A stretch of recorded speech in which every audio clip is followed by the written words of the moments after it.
Okay. And I guess I'm live on the internet, and nobody knows this is going out. So I don't expect any miracles here. But if somebody comes in, that'll be great.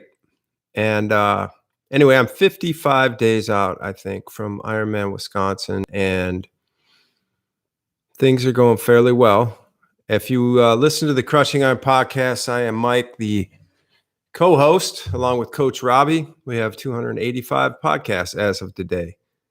There he is. My boy Wes is in the house. How you feeling, my man? You shredded up at Muncie.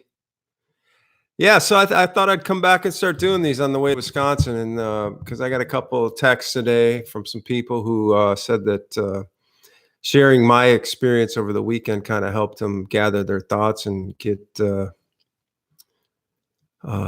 over some things. So, oh, you're tired? Oh, I bet, man. You went out there and went hard.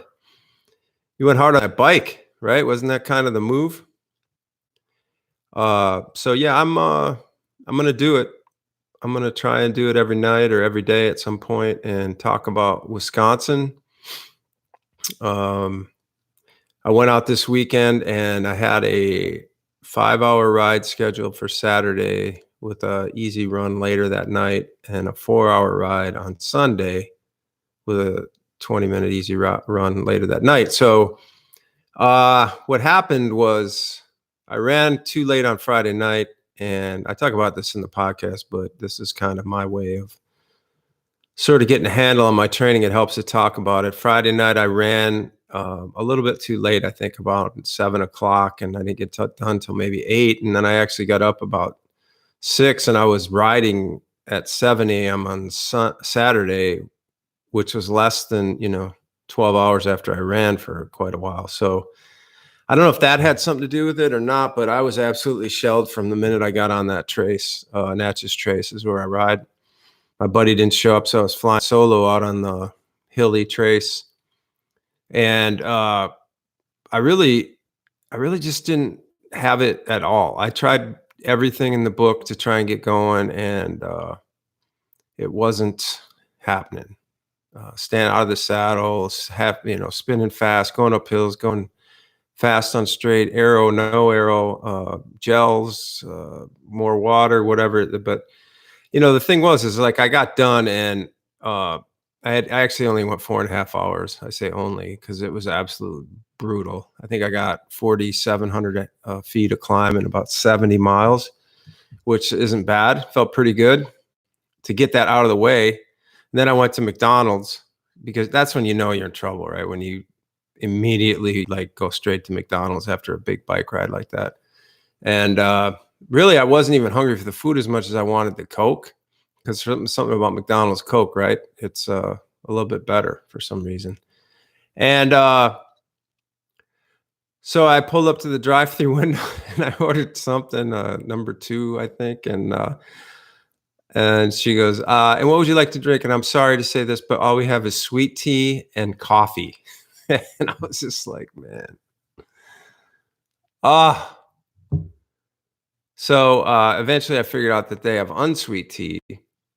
But I don't know if you've ever done this, but thought you're getting a Coke and then sort of forgot for a while and then picked up an unsweet tea and then drank it. It is the worst, letdown that you can imagine. Anyway, so Sunday, I didn't run Saturday night. I was just too shelled. I pretty much laid around all day and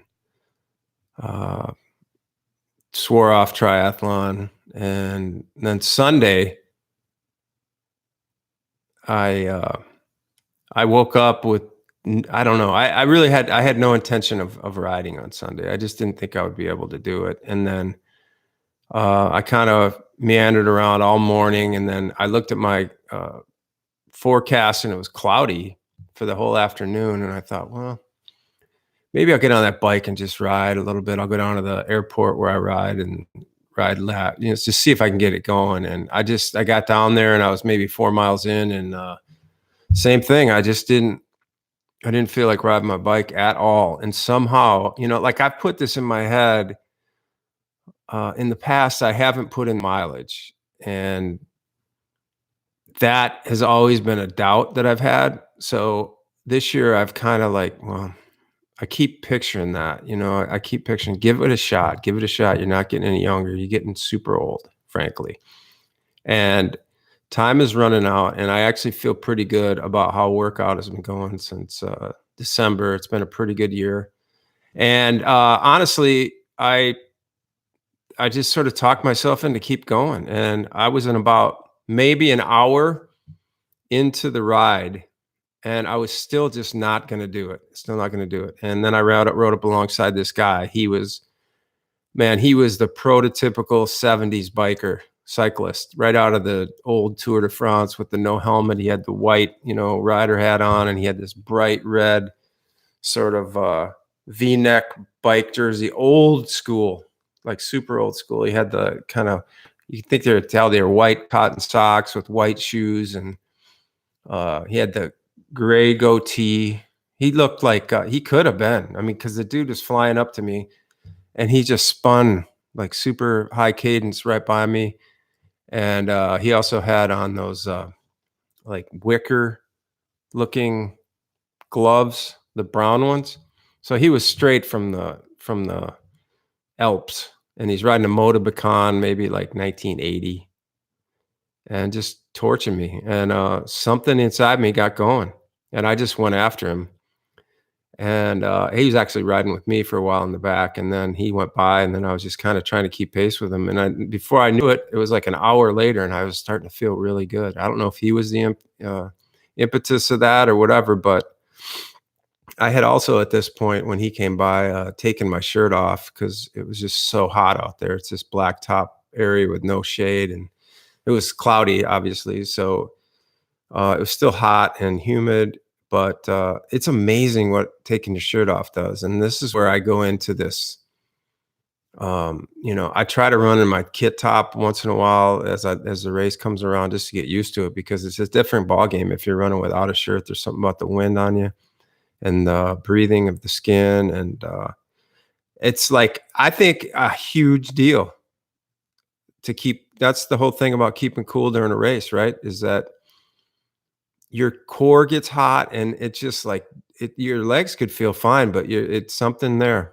It's something there. So anyway, that was Sunday. I ended up riding 3 hours when I thought I could maybe get 10 minutes.